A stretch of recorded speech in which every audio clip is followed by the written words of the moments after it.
हाजिर हो, हाजिर हो, हाजिर हो। जी जज साहब, मेरे वालिदैन मोबाइल में इतना लगे रहते हैं कि कभी कभी मुझे शक होने लगता है कि इन्होंने मुझे भी किसी ऐप से डाउनलोड किया है।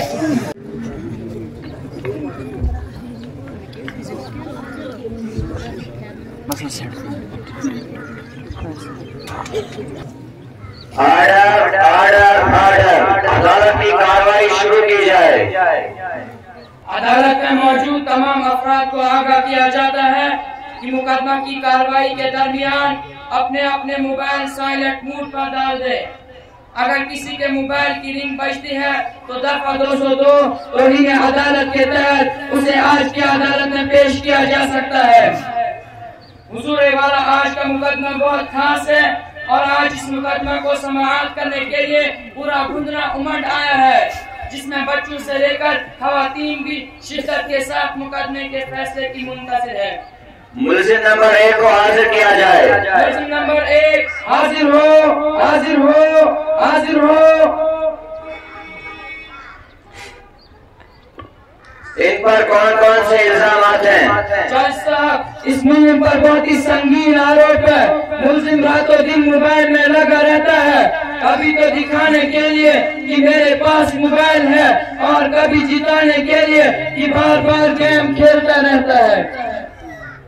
क्या तुम्हें अपनी सफाई में कुछ कहना है? हुजूर, इसमें मेरा कोई कसूर नहीं। अगर मुझे मेरे वालिदैन मोबाइल न दिलाते तो शायद मैं आज इस कटघरे में न होता और यूँ मुझे रुसवाई का सामना न करना पड़ता। अपना कसूर अपने वालिदैन पर न थोपते हुए सीधे सीधे और साफ साफ बात कहो। तुमने जुर्म किया है तो इसे कबूल कर लो। अल्लाह ने तुम्हें अक्ल सलीम दी है और अच्छी बुरी तमीज कर सकते हो, तो फिर अपने वालिदैन को दोष क्यों देते हो?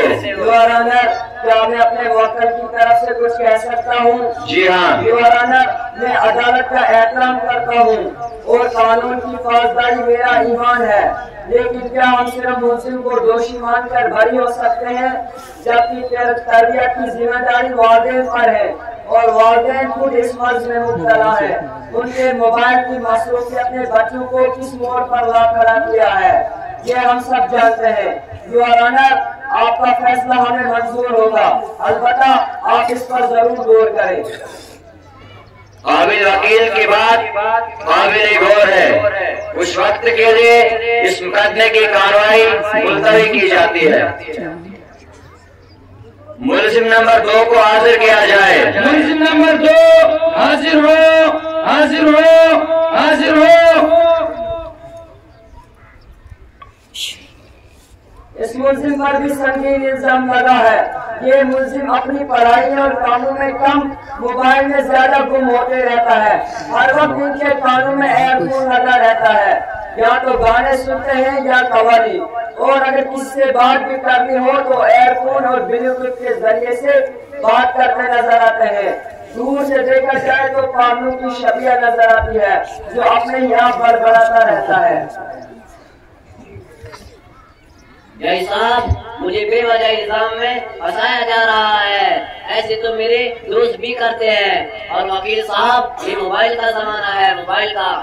अच्छा, चोरी तो चोरी, ऊपर से शेराजोरी, जबकि आपका जुर्म भी नाकाबिले माफी है। क्या इसकी तरफ से पैरवी के लिए कोई वकील है? जी, सरकारी वकील का तकर्रुर किया गया है, इसलिए कि जब हमने उनसे अपने वकील की बात करने की कोशिश की तो उसने वापस अपने कानों में एयरफोन लगा लिया, तो शक होने लगा शायद ये वाकई पागल है। योर ऑनर, मेरे मुल्क का जुर्म इतना भी संगीन नहीं कि उस पर कोई दफा लगाई जाए। Order, order, order. मुलजिम का जुर्म वाकई संगीन तरीन है, इस पर भी दफाई लगाई जाएगी ताकि आइंदा एहतियात करे। मुलजिम नंबर 3 को हाजिर किया जाए। मुलजिम नंबर 3 हाजिर हो, हाजिर हो, हाजिर हो। आली जनाब, ये मुलजिम सेल्फी और वीडियो का बहुत ही शौकीन है। इसके पास मोबाइल है, ये हमेशा व्हाट्सएप पर लगा रहता है और इसकी बीवी इससे हमेशा परेशान रहती है। काम कौन अनाज का, दुश्मन अनाज का, ऐसा इसकी बीवी कहती है। और जनाब, बीवी कहती है कि तुमने मोबाइल की जगह मुझसे क्यों शादी कर ली, और ये कहता है कि हाँ मुझसे गलती हो गई। उस वक्त 33-10 था। अगर स्मार्टफोन होता तो शायद तुमसे शादी न करता। घर जिसका घर टूटकर बिछड़ गया है और इसे कोई परवाह नहीं। ये तो इंतहाई संगीन जुर्म है। क्या तुम्हें अपनी सफाई में कुछ कहना है? जी हजूर, मुझे अपना जुर्म कबूल है, इसलिए मुझे अपना कोई वकील भी पेश नहीं करना। आप जो फैसला सुनाए मुझे मंजूर है। बस एक दरख्वास्त है। वो क्या? मुझे जेल भेजने से पहले मोबाइल रिपेयर कराने का मौका फराहम करें, ताकि जेल में किसी भी किस्म की परेशानी न हो। इतनी भी क्या जल्दी है, हम तुम्हारी ख्वाहिश जरूर पूरी करेंगे। मुलजिम नंबर 4 को हाजिर किया जाए। मुलजिम नंबर 4 हाजिर हो, हाजिर हो, हाजिर हो। और जनाब, इस मुलजिम पर सबसे ज्यादा आरोप है। इसके पास मोबाइल है और इसके घर में जितने अफराद हैं उनके पास भी है, और तो घर में वाईफाई भी लगा रखा है ताकि 400 रुपये पूरा का पूरा वसूल हो। हत्ता कि घर की औरतें अब मुफ्त में अपना मनचाहा सीरियल देखती है, तो बच्चे तालीम छोड़कर कार्टून के दीवाने हुए जा रहे हैं। तो नौजवान व्हाट्सएप में लगे पड़े हैं, बल्कि व्हाट्स पढ़ने से ज्यादा कॉपी पेस्ट या पोस्ट करने पर ज्यादा यकीन रखते हैं। अगर भूले से मोबाइल के नुकसान वाली पोस्ट किया जाए तो ये सोचकर पोस्ट करते हैं कि मेरा भाई मुझसे दोस्त ज्यादा मुस्तहिक है, वो मोबाइल के नुकसान से बच जाए। और जनाब, घर के बूढ़े लोग भी किसी से कम नहीं, वो अपनी भूली बिसरी यादों को सुनने या देखने के बहाने गानों से लुत्फ अंदोज होते हैं। और अगर घर वाले कभी शादी ब्याह में चले गए तो ईद मौका गनीमत जानकर पुरानी पिक्चर भी देख जाते हैं। मैं अपनी बात साबित करने के लिए एक गवाह पेश करना चाहता हूँ। इजाजत है। जी जज साहब, मेरे वालिदैन मोबाइल में इतना लगे रहते हैं कि कभी कभी मुझे शक होने लगता है कि इन्होंने मुझे भी किसी ऐप से डाउनलोड किया है। तो मैंने कौन सा गुनाह किया है जज साहब?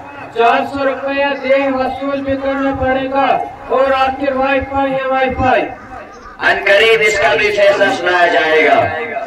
मुलजिम नंबर 5 को हाजिर किया जाए। मुलजिम नंबर 5 हाजिर हो, हाजिर हो, हाजिर हो। और जनाब, ये मुलजिम सेल्फी और वीडियो का बहुत ही शौकीन है। चाहे कोई तकलीफ में क्यों न हो, ये उनकी मदद करने के बजाय वीडियो निकालना शुरू कर देता है, और इसी तरह हरकस व नाकस के साथ अपनी सेल्फी लेता रहता है। और इसी पर बस नहीं, बल्कि उन्हें फेसबुक पर अपलोड करके वक्तन फवक्तन लाइक और कमेंट करने वालों को देखता रहता है। मैं ऐसा गवाह लाना चाहता हूँ जो इस मुकदमे की गवाही देने के लिए बहुत बेचैन है। इजाजत है। जी जज साहब, ये बंदा मुझे भी कहता रहता है कि आज मेरी पोस्ट को इतने लोगों ने लाइक किया और इतनों ने शेयर किया और इतनों ने कमेंट किया। वाईफाई की वजह से इतने बड़े बड़े जुर्म हो रहे हैं, और ये पुलिस क्या कर रही है? इन सबको अदालत में हाजिर क्यों नहीं किया गया? दरअसल जनाब, लॉ एंड ऑर्डर का खतरा होने के सबब ऐसा नहीं किया गया, लेकिन आपकी मालूमात के लिए अर्ज कर दूं, इस कमरे अदालत में वो सब मौजूद है। अगर आप जरा गौर से देखें तो अभी भी उनके हाथों से मोबाइल नहीं छूट रहा। तो हुजूर वाला, इन सबको कैसे हाजिर किया जाता? लेकिन हम भी किसी से कम नहीं, हमने उन्हें एक प्रोग्राम के लिए जमा कर लिया ताकि वो सभी अपने मोबाइल की संगीनी का अंदाजा लगाने और समझ जाए। तमाम बयानात और गवाहों की गवाही सुनने के बाद अदालत इस नतीजे पर पहुंची है, तमाम मुलजिमों के इल्जाम साबित हो गए। तमाम मुलजिमों को संगीन जुर्म की वजह से दफा 203 के तहत 2 साल तक बगैर मोबाइल की रहने की सजा बामुशक्कत सुनाती है, ताकि इस बेतुकी आदत से छुटकारा पाया जा सके। और कमरे अदालत में मौजूदा हर उम्र स्टेटस वालों को सलाह देती है कि मोबाइल एक जरूरत है, इसे जरूरत जरूरत पर ही इस्तेमाल किया जाए। जिंदगी का हिस्सा बनाकर अपने वक्त को बर्बाद न किया जाए। मोबाइल के जिस कदर फायदे हैं, इससे ज्यादा नुकसान भी है। लिहाजा अदालत ने सलाह देती है, मोबाइल से कुछ वक्त के लिए रहकर देखो तो सुकून मैसर होगा। और हाँ, घर के जिम्मेदार घर के माहौल पर नजर रखें। घर के बच्चे अपनी तालीम व तरबियत पर तवज्जो दें। घर के नौजवान जो मुल्क के मुस्तकबिल होते हैं, उन्हें अपने मुस्तकबिल को इजाफा लगाना अच्छी बात नहीं। इसलिए अदालत ने सलाह देती है, मोबाइल से कुछ वक्त के लिए रहकर देखो और अपनी कौम की तरक्की का सोचना होगा। ये इनका अव्वलीन फरीजा है। घर की खवातीन संजीदा हो जाएं, मोबाइल और सीरियलों से दूर रहें तो घर को बेहतर तरबियत क्या बना सकती है। कौम के जिम्मेदारों, समाज के बड़ों और तमाम तालीम याफ्ता लोगों को बैठकर इन बातों को सोचना होगा और इसका हल निकालना होगा। हमें उम्मीद है कमरे अदालत में मौजूदा तमाम लोग इस नसीहत को दिल पर लेकर एक नया तरक्की याफ्ता बनाएंगे और कौम मिलत के लिए समय तैयार करेंगे। इसी पर यह अदालत बर्खास्त होती है।